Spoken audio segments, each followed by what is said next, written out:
Hello दोस्तों, कौनसा इस फिजिक्स का क्लास में आपका स्वागत है, जहां पे हम लोग बहुत ही सिंपल तरीके से फिजिक्स का डिस्कशन करते हैं। आज का टॉपिक है cells and combination of cells. पहले हम लोग समझेंगे सेल्स या फिर बैटरी क्या होता है और उसका फंक्शन क्या होता है। इसको समझने से पहले हम लोग क्या करेंगे, एक दूसरा एग्जाम्पल लेंगे। हमारे पास एक यू शेप का वाटर टैंक है, जिसका लेफ्ट टैंक में ज्यादा पानी है और राइट टैंक में कम पानी है। बीच में एक की लगा हुआ है। अगर हम लोग इस की को खोल देंगे तो क्वाइट नेचुरल पानी जो है ज्यादा हाइट से कम हाइट में ऑटोमेटिकली मूव करेगा। मतलब यहाँ पे पानी का एक फ्लो मिलेगा। ये क्वाइट नेचुरल है, ज्यादा हाइट से कम हाइट में पानी फ्लो होता है। लेकिन कुछ देर बाद ये फ्लो बंद हो जाएगा। क्यों? क्योंकि इसका लेवल धीरे धीरे घट जाएगा। मान लेते इस लेवल में आ जाएगा और इसका लेवल धीरे धीरे बढ़ जाएगा, वो भी सेम लेवल में आ जाएगा। जब दोनों का लेवल सेम हो जाएगा तो ये जो फ्लो हो रहा था वो बंद हो जाएगा। तो फ्लो को बरकरार कैसे रखें? इसको बरकरार रखने के लिए हम लोग को क्या करना पड़ेगा, यहाँ पे जो पानी आ रहा था राइट वाला टैंक में, वो वाला पानी को दोबारा लेफ्ट में भेजना पड़ेगा, ताकि यहाँ पे ज्यादा लेवल मेंटेन रहे, यहाँ पे कम लेवल मेंटेन रहे। उसके लिए क्या करना पड़ेगा, पानी को नीचे से ऊपर भेजना पड़ेगा। मतलब राइट वाला टैंक से लेफ्ट वाला टैंक में भेजना पड़ेगा। वो कौन करेगा? वो करता है पंप। अगर हम लोग यहाँ पे एक पंप लगा देंगे तो पंप क्या कर सकते हैं, पंप नीचे से ऊपर पानी लेके जा सकते हैं। मतलब कम हाइट से ज्यादा हाइट में पानी लेके जा सकते हैं। तो ये क्या करेगा, पंप यहाँ पे जो पानी एक्स्ट्रा आएगा वो वाला पानी ये दोबारा यहाँ पे भेज देगा। इससे क्या होगा, यहाँ पे जो लेवल है वो मेंटेन रहेगा और यहाँ पे जो लेवल है वो मेंटेन रहेगा।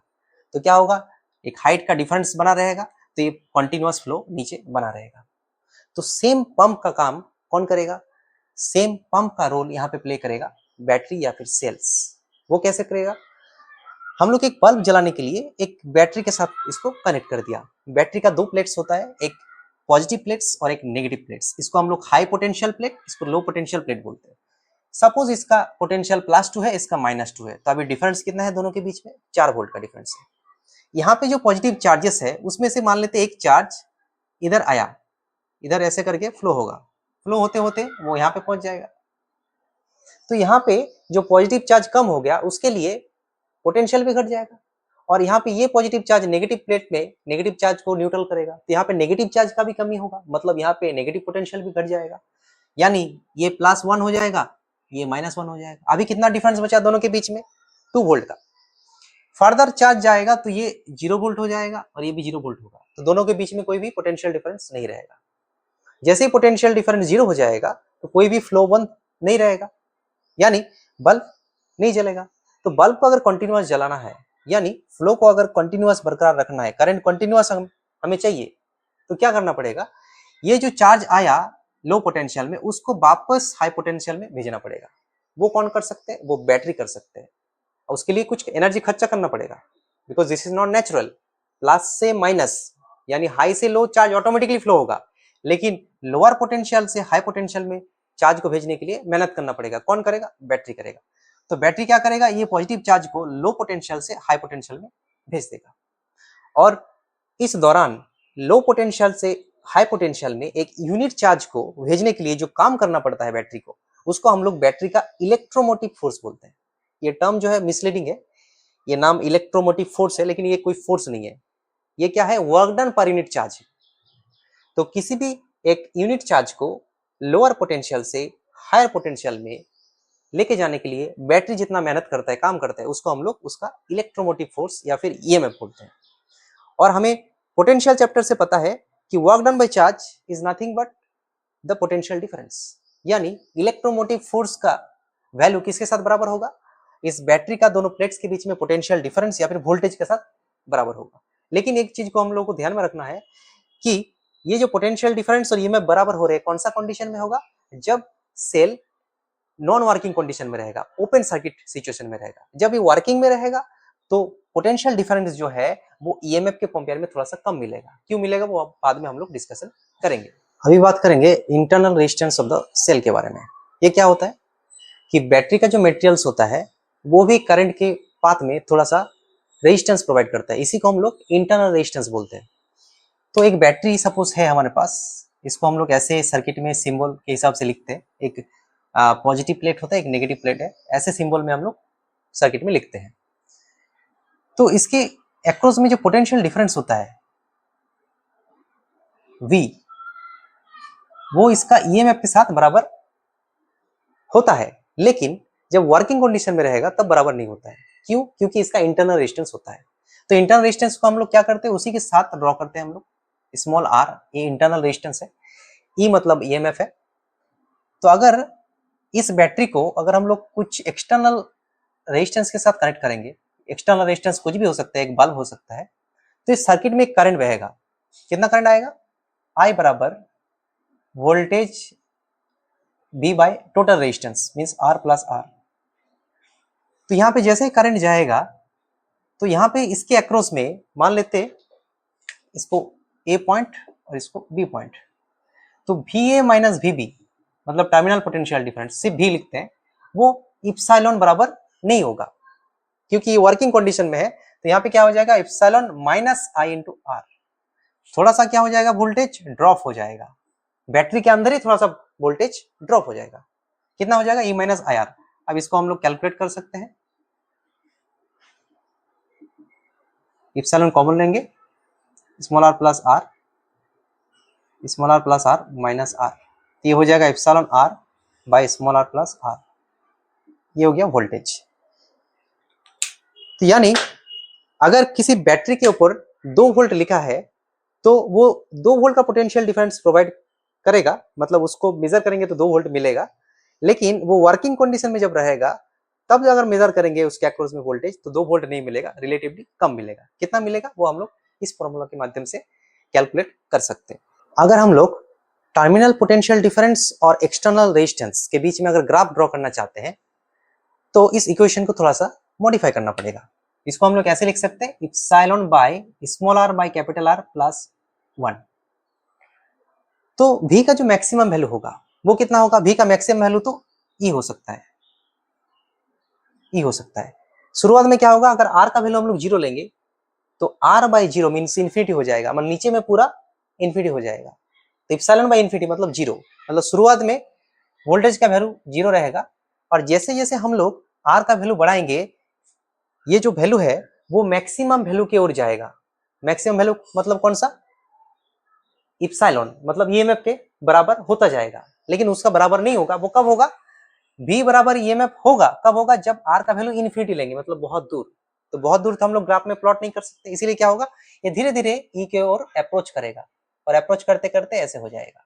हम लोग इस ग्राफ को कभी टच नहीं करेंगे क्योंकि हमारा जो जगह है, बोर्ड है, वो फाइनाइट है, लेकिन हमें जाना पड़ेगा इनफाइनाइट, जो कि हम लोग ग्राफ में नहीं दिखा सकते। इसीलिए हम लोग क्या करेंगे, धीरे धीरे बढ़ते बढ़ते ये मैक्सिमम वैल्यू की ओर अप्रोच होगा और यहाँ पे हम लोग रुक जाएंगे।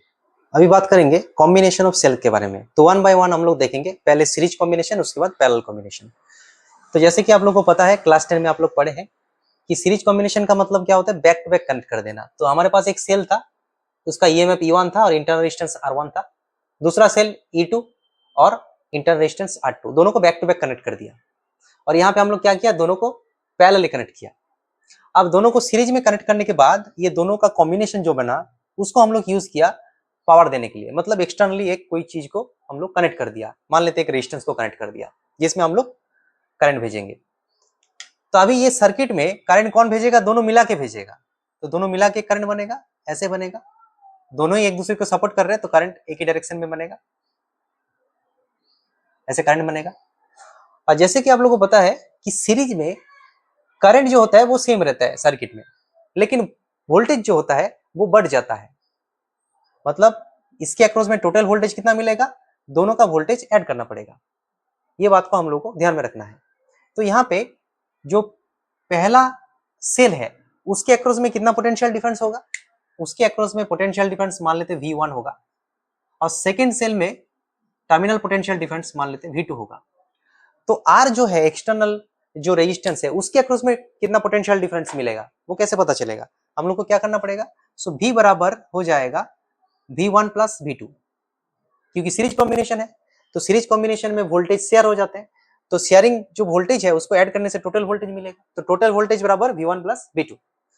V1 का वैल्यू कितना होगा, हमें पता है E1 माइनस IR1 होगा, प्लस V2 बराबर होगा E2 माइनस IR2। I का वैल्यू सेम लिया क्योंकि I सेम होता है सीरीज कनेक्शन में, तो यहाँ पे कितना हो जाएगा E1 plus E2 minus I common ले लेंगे R1 प्लस R2, ये हो गया V।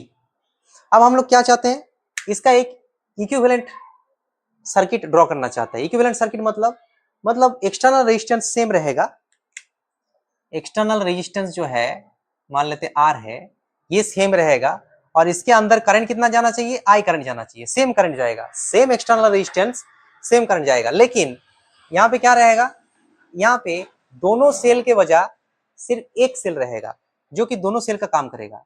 एक सेल रहेगा और इंटरनल रेजिस्टेंस कुछ रहेगा, मान लेते इप्सिलॉन इक्विवेलेंट है, यहाँ पे R इक्विवेलेंट। सो ये है इस सेल का इक्विवेलेंट सेल, यानी दोनों सेल मिला के जो काम कर रहा था सेम काम ये अकेला कर रहा है, इसीलिए इसको हम लोग इक्विवेलेंट बोलेंगे। तो इस केस में अगर हम लोग इक्वेशन बनाएंगे तो क्या बनेगा, यहाँ पे V बराबर क्या मिलेगा, यहाँ पे जो V मिलेगा इसके अक्रॉस में V बराबर क्या होगा, epsilon equivalent minus I into R equivalent. इसको इक्वेशन नंबर 1 दे देंगे, इसको इक्वेशन नंबर 2 दे देंगे। अगर 1 और 2 को कंपेयर करेंगे तो क्या मिलेगा, कंपेयरिंग 1 एंड 2, कंपेयरिंग 1 एंड 2 क्या मिलेगा, इप्सिलॉन इक्विवेलेंट बराबर मिल जाएगा E1 plus E2 and R equivalent बराबर मिल जाएगा R1 प्लस R2। ये कोई नया चीज नहीं है, क्लास 10 में हम लोग पढ़े हैं कि सीरीज में जब रेजिस्टेंस को कनेक्ट करते हैं तो R1 प्लस R2 ऐसे होता है। लेकिन ये वाला नया चीज है कि दोनों ईएमएफ को अगर हम लोग कनेक्ट करेंगे सीरीज में तो दोनों ऐड हो जाएगा। लेकिन यहाँ पे एक चीज ध्यान में रखना है, दोनों सपोर्ट कर रहा है, दोनों सेम डायरेक्शन में करंट भेज रहे हैं तो ऐड होगा। अगर ऑपोजिट डायरेक्शन में करंट भेजता है, एक दूसरे को अपोज करता है, तो यहाँ पे माइनस भी हो सकता है। उस बात को हम लोग को ध्यान में रखना है। हम पैरेलल कॉम्बिनेशन को देखेंगे कि उसमें हम लोग कैसे इक्वेशन बना सकते हैं। पैरेलल कॉम्बिनेशन में करंट डिवाइड हो जाते हैं, मान लेते हैं ये I1 करंट भेज रहा है, ये I2 करंट भेज रहा है, यहाँ पे टोटल करंट है I बराबर I1 प्लस I2। पैरेलल में क्या होता है, करंट डिवाइड हो जाता है लेकिन वोल्टेज सेम रहता है। तो मान लेते हैं इसका जो वोल्टेज है, वोल्टेज कॉमन है, ऊपर के अक्रॉस में जितना वोल्टेज, नीचे के अक्रॉस में same voltage, and that is equals to voltage across the external resistance. तो वोल्टेज कितना हो जाएगा, V बराबर लिख सकते हैं E1 minus I1 into R1। Similarly V बराबर लिख सकते हैं E2 minus I2 into R2। दोनों का अक्रॉस में जो वोल्टेज होगा वो V के बराबर होगा, सेम होगा। यहां से हम लोग I1 निकाल सकते हैं, I1 कितना हो जाएगा, I1 बराबर हो जाएगा, इसको लेफ्ट में लाएंगे, इसको राइट में जाएंगे, तो कितना हो जाएगा बाय R1। यहाँ पे कितना हो जाएगा, I2 बराबर सॉल्व करेंगे तो E2 minus V by R2। I1 मिल गया और I2 मिल गया। अब रूल के हिसाब से टोटल करंट क्या होता है, टोटल करंट होता है I1 प्लस I2। तो I1 I2 का वैल्यू अगर डाल देंगे, E1 minus V by R1 plus E2 minus V by R2। अब थोड़ा सा इसको अरेंज करते हैं। पहले हम लोग लिखते हैं E1 bye R1 plus E2 bye R2, फिर V वाला टर्म अलग से लिखते हैं, माइनस V कॉमन लेके 1 bye R1 plus 1 bye R2। हम लोग को क्या करना पड़ेगा, इस इक्वेशन से V सॉल्व करना पड़ेगा। अल्टीमेटली हम लोग को इस इक्वेशन को इस इक्विवेलेंट सर्किट इक्वेशन के साथ कंपेयर करना है, तो लेफ्ट साइड में भी होना चाहिए। तो इस इक्वेशन में कैसे सॉल्व करेंगे, I बराबर यहाँ पे करते हैं हम लोग R1 R2 एलसीएम हो जाएगा, यहाँ पे हो जाएगा E1 R2 plus E2 R1 minus V into R1 plus R2 पर चला जाएगा, नीचे आ जाएगा R1 R2। तो V को लेफ्ट में लेके आएंगे तो कितना आ जाएगा, और उसके बाद V मिल जाएगा, तो आपको क्या मिलेगा, E1 R1 plus E2 R1 by R1 plus R2 ऐसा आ जाएगा, minus I into R1 R2 by R1 plus R2। थोड़ा सा एक स्टेप एक्स्ट्रा करना पड़ेगा तो ये आ जाएगा। इसको इक्वेशन नंबर हम लोग 3 दे देते हैं। अब जो इक्विवेलेंट सर्किट है वो तो सेम रहेगा, तो 2 और 3 इन दोनों को अगर हम लोग कंपेयर करेंगे तो क्या मिलेगा, यहाँ पे E इक्विवेलेंट बराबर यहाँ पे ये है, तो E इक्विवेलेंट बराबर मिल जाएगा E1 R2 plus E2 R1 by R1 plus R2, and R equivalent क्या मिल जाएगा, R1 R2 by R1 plus R2। ये जो फॉर्मूला है ये हमारे लिए नया नहीं है, क्योंकि पैरेलल में कनेक्ट करने से फॉर्मूला ऐसे ही होता है। लेकिन ये वाला चीज नया है, फर्स्ट का ईएमएफ इनटू सेकंड का इंटरनल रेजिस्टेंस प्लस सेकंड का ईएमएफ फर्स्ट का इंटरनल रेजिस्टेंस बाय दोनों का इंटरनल रेजिस्टेंस का सम। ये हो गया हमारा equivalent EMF and equivalent resistance का फॉर्मूला, एक सीरीज कॉम्बिनेशन में मिला, एक पैरेलल कॉम्बिनेशन में मिला। ये फॉर्मूला के आधार में हम लोग सब न्यूमेरिकल्स को सॉल्व कर सकते हैं।